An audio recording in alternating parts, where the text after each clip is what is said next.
Good morning from Madmaheshwar. এখন ঘড়িতে বাজে ভোর 5টা, পুরো অন্ধকার, আলো ফোটেনি। আমরা পুরোপুরিভাবে রেডি বুড়া মদমহেশ্বর যাওয়ার জন্য। অসম্ভব ঠান্ডা, অ্যাটলিস্ট -3, 4, 5 তো হবেই। মন্দিরের সামনে শুধু একটা আলো জ্বলছে, মদমহেশ্বরের মন্দির। হয়তো হালকা আপনারা দেখতে পাচ্ছেন, চারিদিকটা অন্ধকার, হাওয়া দিচ্ছে, প্রচন্ড ঠান্ডা হাওয়া। বাবা মদমহেশ্বরকে প্রণাম জানিয়ে আমরা বুড়া মদমহেশ্বরের দিকে যাত্রা শুরু করছি এখন।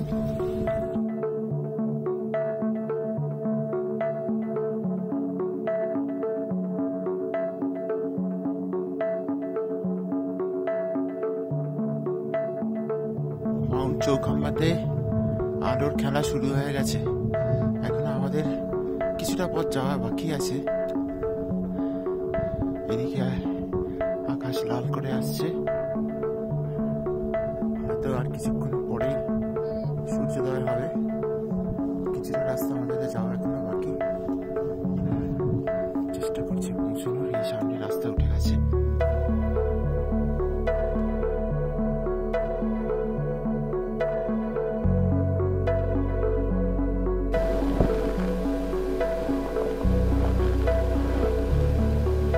মাউন্ট চৌখাম্বাতে আজকের দিনে সূর্যোদয় হচ্ছে।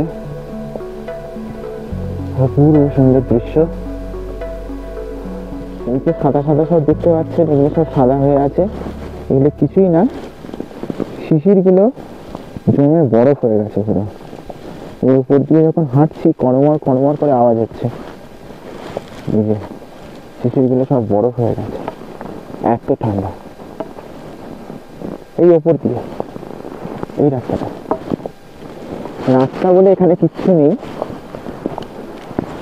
পুরোটাই পাহাড়ের গা বেয়ে ওঠা। লোকে যেভাবে যাচ্ছে সেই রাস্তা দেখে দেখে দেখে দেখে যেতে হবে। এই যে উঠে গেছে, আলাদা করে রাস্তা বানানো নেই। কিছু কিছু জায়গায় পাথর দিয়ে বাঁধানো রাস্তা রয়েছে, আবার কিছু কিছু প্যাচেস পুরোটাই পাহাড়ের ওপর। এই যে এই জায়গাটা পুরোটা বুগিয়াল। আর এই যে উপরে সূর্যোদয় হয়েছে। প্রত্যেক পদক্ষেপে একটা নতুন দৃশ্য একটু একটু করে যেন উন্মোচন হচ্ছে।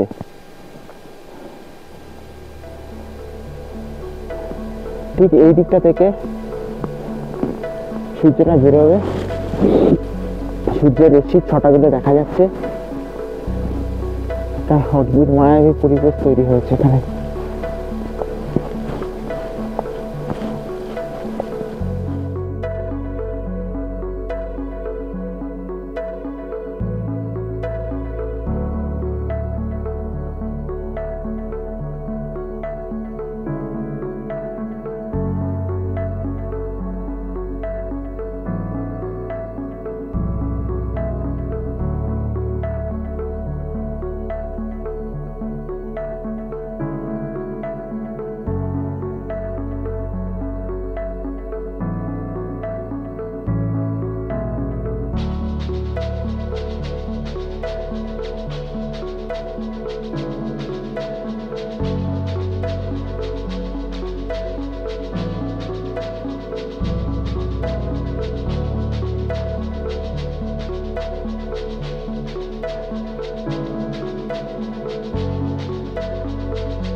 আমরা এখন এসে পৌঁছেছি বুড়া মদমহেশ্বরের সামনে। এই আমার সামনে বুড়া মদমহেশ্বরের টেম্পল। একটা জায়গাটা হচ্ছে একটা বড় বুগিয়াল, মানে হচ্ছে ঘাসের একটা ময়দান, আর তার মাঝখানে ছোট্ট এই মন্দির, আর তার পিছনে রয়েছে সমস্ত পিক, প্রত্যেকটা তুষার আবৃত পিক। সূর্যোদয়ের পরে অসম্ভব সুন্দর এই জায়গাটা। যখন সূর্যোদয় হলো, প্রথম মাউন্ট চৌখাম্বাতে ফার্স্ট সূর্যের রশ্মিটা পড়েছিল, তারপর ধীরে ধীরে ধীরে ধীরে পুরো ভ্যালিতে সূর্যোদয় হলো। এই মন্দিরের দুপাশে, এইদিকে একটা এবং এইদিকে একটা ছোট্ট ছোট্ট লেক রয়েছে এবং সেই লেকেতে যে রিফ্লেকশন পাহাড়ের সেটা অসম্ভব সুন্দর। আমি একটু দেখাতে বলবো, এই যে দেখতে পাচ্ছেন মাউন্ট চৌখাম্বার রিফ্লেকশন এই জলের মাঝখানে পড়েছে, ছোট্ট একটা পন্ড তার মাঝখানে, অসম্ভব সুন্দর।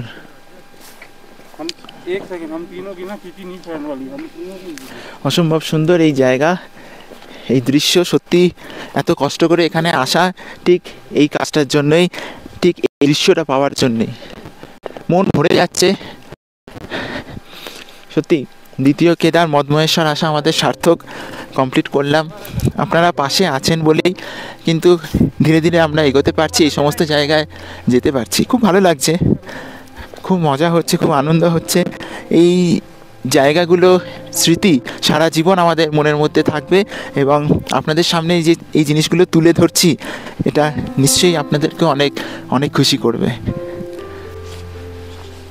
আমার মনে হয় জীবনে যদি নিজের সাথে কোনো কথা বলতে চান, নিজেকে বুঝতে চান, তাহলে এই জায়গা হচ্ছে দ্য বেস্ট প্লেস। ট্রাভেল ডায়েরিজের টিম আমরা এগিয়ে চলেছি, বুড়া মদমহেশ্বর থেকেও আরো অনেক অনেক দূরে আমরা যাব। আজকে এখানে এসে জাস্ট পিকগুলো দেখে আর পুরো চারপাশের পরিবেশটা দেখে অসাধারণ লাগছে, কিছু জাস্ট বলার নেই। এত সুন্দর প্রকৃতির দৃশ্য আর এত সুন্দর জায়গা যে পৃথিবীতে থাকতে পারে, আমরা যদি না দেখি বা না আসি তাহলে কিন্তু জানতেই পারবো না। ওপরে উঠতে একটু কষ্ট হলো, সকালবেলা প্রচণ্ড ঠান্ডা এবং ওই ঠান্ডার ভেতরে এতটা পথ হেঁটে আসাটা এটা একটু কষ্টকর ছিল ঠিকই, বাট ওপরে ওঠার পর মনটা জুড়িয়ে গেল। সত্যি ছেড়ে যেতে ইচ্ছা করছে না। চার সাইডে পুরো পাহাড়ে পাহাড়ে ঘেরা, আর প্রত্যেকটা পিকে স্নোফলস হওয়ার পরে অলরেডি স্নো ভরে রয়েছে। আমরা এখানে ওপরে ওঠার পর দেখলাম বুড়া মদমহেশ্বরের যে টেম্পল রয়েছে সেখানে দুপাশে দুটো ফ্রোজেন লেক, মানে যে জলগুলো রয়েছে পুরো জমে গেছে এখানে, এতটাই ঠান্ডা। বেশ ভালো লাগছে এবং জীবনে এরকম যে একটা এক্সপিরিয়েন্স আমরা করতে পারবো আর ট্রাভেল ডায়েরিজের চ্যানেলের মাধ্যমে যে আপনাদের কাছে তুলে ধরতে পারবো, সেটাই আমাদের ভেবে খুব আনন্দ হচ্ছে, ভালো লাগছে। এবং আশা করি আগামী দিনে আমরা আরো অনেক অনেক এরকম ধরনের ট্রেক, অ্যাডভেঞ্চার অনেক কিছু করব এবং এই চ্যানেলের মাধ্যমেই আপনাদের সামনে তুলে ধরবো। হর হর মহাদেব। চৌখাম্বা 1 2 3 4, চৌখাম্বা মানে চারটে পাহাড়ের পিক, চৌখাম্বা চৌ মানে চারটে, সেই হিসাবে 1 2 3 4। আচ্ছা, এই হলো চৌখাম্বা। আর এইদিকে মনে হচ্ছে আমার নন্দাদেবী পিক, এটা নন্দাদেবী পিক মনে হচ্ছে এই সব থেকে উঁচু যেটা। হ্যাঁ, কিন্তু বুঝতে পারছি না এর হাইট মানে আরো উঁচু হওয়া উচিত, কারণ চৌখাম্বার তো মানে নন্দাদেবী পিকটা মনে হচ্ছে একটু ডাউন মনে হচ্ছে না? মনে হচ্ছে এবারে হয়তো কোনটা একটু কাছে সেটার উপর হয়তো বেশি ডিস্টেন্সটা মনে হতে পারে, কিন্তু কালকে আমরা আসার সময় যেটা পেয়েছিলাম এইটাই পেয়েছিলাম। কিন্তু এরকমই নন্দাদেবী পিক, এখন কনফিউজ আমি এটা নন্দাদেবী পিক কি ইয়েস অর নো। আমার তো এরকম নন্দাদেবী পিক তো এরকমই দেখেছি আমি। আপনাদের মধ্যে যদি কেউ এটা আইডেন্টিফাই করতে পারে নন্দা দেবী, তাহলে কমেন্টস বক্সে লিখে জানাবেন, বা আমরা যদি ভুল করে থাকি তাহলে কিন্তু অবশ্যই সেটা বলে দেবেন। জায়গাটা কিন্তু অপূর্ব জায়গা, অপূর্ব জায়গা। এবং এই যে পরিবেশটার জন্য এই জায়গাটা আরো মারাত্মক। নীল আকাশ, টুকরো টুকরো মেঘ, সবুজ বুগিয়াল, কালিচা, হালকা বরফের ইয়ে রয়েছে। আসার সময় দেখছিলাম সাদা যে জায়গাগুলো রয়েছে সব শিশিরগুলো জমে বরফ হয়ে গেছে। তারপরে পাহাড়ের এরকম কালার কন্ট্রাস্ট, সাদা বরফ, তারপরে এদিকে খয়েরি, তার নিচ থেকে সবুজ, ডিপ সবুজ, তারপরে বুগিয়ালটা হালকা সবুজ। তো আমরা আবার দেখছি, হ্যাঁ, প্রত্যেকটা জায়গা থেকে যেন এক একটা আলাদা আলাদা ভিউ আসে। তবে এত ভালো ভিউ এতখানি অল্প খেটে পাওয়া খুবই দুষ্কর। আমার মনে হয় ওই যে পিকটা লাস্ট যেটা দেখা যাচ্ছে, ওই পিকটা কেদারনাথ থেকে দেখা যায়। আমার যতদূর মনে হচ্ছে কেদার থেকে ওই পিকটা দেখা যায়, আই থিঙ্ক। বোঝা যাচ্ছে না। আবার দেখো মধ্যে দিয়ে একটা পিক উঁকি মারছে, হ্যাঁ একটা পিক উকি মারছে একটুখানি, একটু মানে বোঝা যাচ্ছে না কি পিক। ওটারও পেছনে একটা কোনো পিক আছে। হ্যাঁ ঘন্টা দুয়েক সময় প্রকৃতির এই অপরূপ সৌন্দর্যকে উপভোগ করে মন না চাইলেও ধীরে ধীরে আমরা নেমে এলাম বুড়া মদমহেশ্বর থেকে। ছবির মতো সুন্দর কিছু স্মৃতি আজীবন রয়ে গেল আমাদের মনের মণিকোঠায়।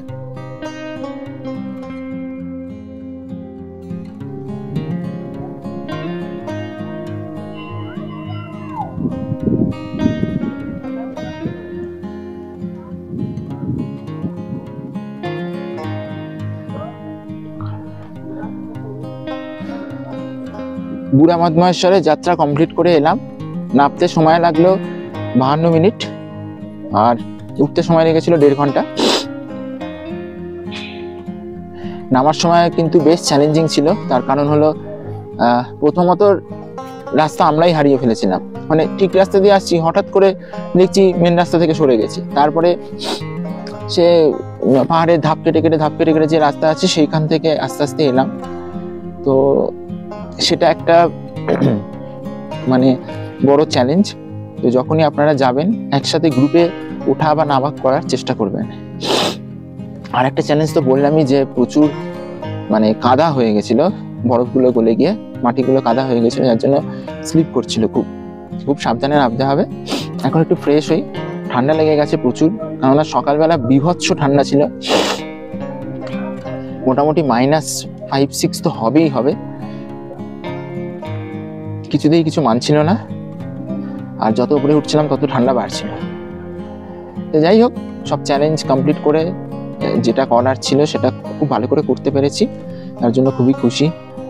দারুণ একটা সানরাইজ দেখতে পেরেছি, দারুণ ভিউ ওপর থেকে দেখতে পেরেছি, বুড়া মদমহেশ্বর মন্দির খুব সুন্দর করে দর্শন করতে পেরেছি, এটা দিয়ে খুব ভালো লাগলো।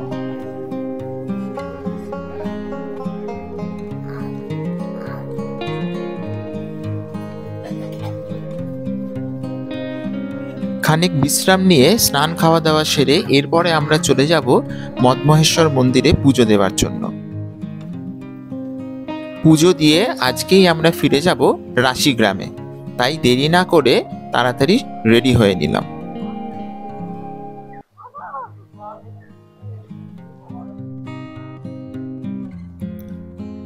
শেষবারের মতো বাবা মহাদেবকে প্রণাম জানিয়ে আমরা রাশি গ্রামের উদ্দেশ্যে আমাদের যাত্রা শুরু করলাম।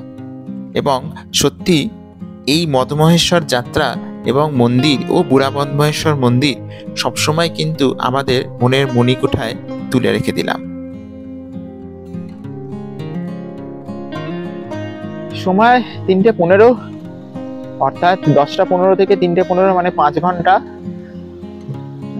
হেঁটে এখন আমরা নেমেছি লোয়ার বানতলিতে। লোয়ার বানতলিতে এখন একটু লাঞ্চ করে নেবো। লাঞ্চে এখানে অর্ডার দিয়ে দিয়েছি। লাঞ্চে আমরা নিচ্ছি ভাত, মুসুর ডাল আর আলু মাখা, একদম বাঙালি ঘরোয়া খাবার। খেয়ে নিয়ে তারপরে আমরা বেরিয়ে যাব। সময় লাগছে 5 ঘন্টায় বানতলি পর্যন্ত এসছি, মানে 5 ঘন্টায় ওই 10 কিলোমিটার মতো এসেছি। তার কারণ হচ্ছে রাস্তা কিন্তু প্লেন রাস্তা নয়, রাস্তা এতটাই এবড়ো খেবড়ো, আর ওখানে আপনার মানে এত বোল্ডার, যাতে নামার সময় কিন্তু আমরা স্পিড নিতে পারছি না, একদমই পারছি না, কেননা পায়ের স্টেপ কিন্তু সোজাভাবে পড়ছেই না। এর আগে আমি কেদারনাথ থেকে নেমেছিলাম, কেদারনাথ থেকে 22 কিলোমিটার আমি প্রায় 5.5 ঘন্টায় নেমে গেছিলাম, আর এখন 5 ঘন্টায় মাত্র 10 কিলোমিটার বা 10.5 কিলোমিটার মতো নেমেছি। স্পিড নিতেই পারছি না, আর এত এবড়ো খেবড়ো রাস্তা, এত উঁচু উঁচু সিঁড়ি, খুব ডিফিকাল্ট নামাটা। তো নামাটাতে কিন্তু যথেষ্ট টাইম লাগছে, যে 5 ঘন্টায় 5.5 ঘন্টায় নেমে যাব, মানে সেই রকম পাহাড়ি লোক ছাড়া কিন্তু চট করে আমরা নামতে পারবো না, আমাদের কিন্তু বেশ আরেকটু সময় লাগবে। এনিওয়ে, এখন এখান থেকে লাঞ্চ করে বেরোবো। লাঞ্চ করে বেরিয়ে এর পরে পড়বে গন্দার। গন্দার থেকে আরো 4 কিলোমিটার পরে হচ্ছে রাঞ্চি, মানে আকতলিধার। আকতলিধার থেকে আরো 2 কিলোমিটারে রাঞ্চি, যদিও আকতলিধার থেকে গাড়ি পেয়ে যাব আমরা। কিন্তু মুশকিল হচ্ছে যে গন্দার থেকে যে আকতলিধার সেটা কিন্তু আবার চড়াই, যেটা আমরা নামার সময় উতরাই পেয়েছিলাম প্রথম দিনে, সেটা কিন্তু আবার চড়াই। তো সেটা একটা চিন্তার বিষয়। যত তাড়াতাড়ি এখান থেকে বেরোবো, আলো থাকতে থাকতে আমরা কিন্তু অ্যাটলিস্ট আকতলিধার পর্যন্ত পৌঁছে যাওয়ার চেষ্টা করব। 6টা সোয়া 6টা পর্যন্ত আলো থাকে, তো হাতে 3 ঘন্টা সময় আছে। ইন বিটুইন আমাদের লাঞ্চ করতে হবে আর তারপরে বেরিয়ে যেতে হবে। লাঞ্চ করার পরে কিন্তু আমরা আর কোথাও দাঁড়াবো না। তো এই হলো এখনকার পর্যন্ত আপডেট। ভালো লাগছে, কষ্ট হচ্ছে কিন্তু, কেননা ডাউনে পায়ে কিন্তু প্রচন্ড লাগছে। আপেতে শুধু শ্বাসকষ্ট হচ্ছিল, পায়ে অত লাগছিল না, কিন্তু ডাউনে কিন্তু পায়ে প্রচন্ড লাগছে। হাঁটু, তারপরে আপনার গোড়ালি, কাপ মাসল, বুড়ো আঙুল, যে আঙুলের যে ডগাগুলো সেগুলো প্রচন্ড পরিমাণে কিন্তু ব্যথা শুরু হচ্ছে। তাও টেকনিক্যালি আস্তে আস্তে আমরা নামছি যাতে বেশি ব্যথাটা না হয়। এতটা পথ পাহাড়ি রাস্তা নামতে গেলে তো লাগবে। তো এনিওয়ে, আমরা চটপট খেয়ে নিয়ে আবার এখান থেকে বেরোচ্ছি। ঘড়িতে সময় 6:12। আমরা আকতলিধার পৌঁছে গেলাম এবং আমাদের মহেশ্বর যাত্রা কমপ্লিট করলাম। আমাদের ঠিক সময় লাগলো 8 ঘন্টা। সকাল 10টা থেকে এখন 10:15 থেকে এখন ঠিক 6:12। গুড মর্নিং ফ্রম রাশি। কালকের ব্লগটা কালকে শেষ করতে পারিনি, কারণ আপনারা লাস্ট দেখলেন যে আমরা এই সোয়া 6টা নাগাদ আমাদের ট্রেক শেষ করেছিলাম মহেশ্বরের যাত্রা আকতলিধার থেকে। তারপর আমরা একটা শেয়ার গাড়ি করে চলে এসেছিলাম রাশিতে, এই 1.5 থেকে 2 কিলোমিটার মতো রাস্তা। তো ওখানে এসে রাত্রিবেলা একটা এখানে রুম নিয়েছি। রুম নিয়ে রাত্রিটা এখানেই কাটালাম। মানে কালকে এতটাই ক্লান্ত ছিলাম আর শরীরটা এতটাই এক্সস্ট ছিল, কালকে আর ভিডিও বানানোর মতো পরিস্থিতি ছিল না। এত হাঁটার, সারা গায়ের এত ব্যথার জন্য একটু জ্বরও চলে এসেছিল। যাই হোক, ওষুধ ছিল, ওষুধ খেয়ে নিয়েছিলাম, কোনো অসুবিধা হয়নি। তবে এখানে এসে মানে গরম জলে ভালো করে স্নান করে রাত্রে ডিনার করেছি, করে ওষুধ খেয়ে শোয়াবার ফলে আজকে সকালবেলা অনেক ফ্রেশ। এনিওয়ে, এই গেল কালকের ঘটনা। এখান থেকে হরিদ্বার আমরা চলে যাব, একটা কথা বলে রেখেছি, একটা শেয়ার ক্যাবের সাথে, বুলেরো গাড়ি, শেয়ারে আমরা বেরিয়ে যাব। তো সেসব পর্ব সামনের এপিসোডে থাকবে। এছাড়া এখানে একটা ছোট মন্দির রয়েছে, খোঁজ নিলাম, সেই মন্দিরটা আমরা ভিজিট করে আসব, করে এসে ব্রেকফাস্ট করে এখান থেকে বেরিয়ে যাব। তো এই হলো আজকের গল্প। এই সমস্ত গল্প আজকের মানে সামনের ইয়েতে থাকবে, সামনের এপিসোডে থাকবে। তো এই করে গতকালের ব্লগটা আজকে টেনে এখানেই শেষ করছি। ভালো থাকবেন, সুস্থ থাকবেন। আমাদের মহেশ্বর যাত্রা খুব ভালো করে আমরা কমপ্লিট করতে পেরেছি। তো এই বলেই আজকের এই ব্লগটা এখানে শেষ করছি। প্রতিবারের মতোই এটাই বলবো যে ব্লগটা ভালো লেগে থাকলে সবার সাথে শেয়ার করে দেবেন, বন্ধু বান্ধবদের সাথে। লাইক করতে কিন্তু অবশ্যই ভুলবেন না। আপনাদের যে কোনো রকম কোনো কিছু যদি কোয়েশ্চেন থাকে অবশ্যই কমেন্টসে লিখুন, আমি নিশ্চয়ই তার অ্যান্সার দেবো। আর সেকেন্ডলি, চ্যানেলে যদি আপনারা নতুন হন তাহলে কিন্তু সাবস্ক্রাইব করে দেবেন, পাশে থাকা বেল আইকনটিকে ক্লিক করে দেবেন, যাতে যখনই আমি নতুন কোনো ভিডিও দিই তার ইনস্ট্যান্ট নোটিফিকেশন সবার আগে আপনাদের কাছেই চলে আসে। এনিওয়ে, প্রতিবারের মতোই আপনাদের সাথে আমার এই সফর জারি থাকবে, কেননা life is all about travel.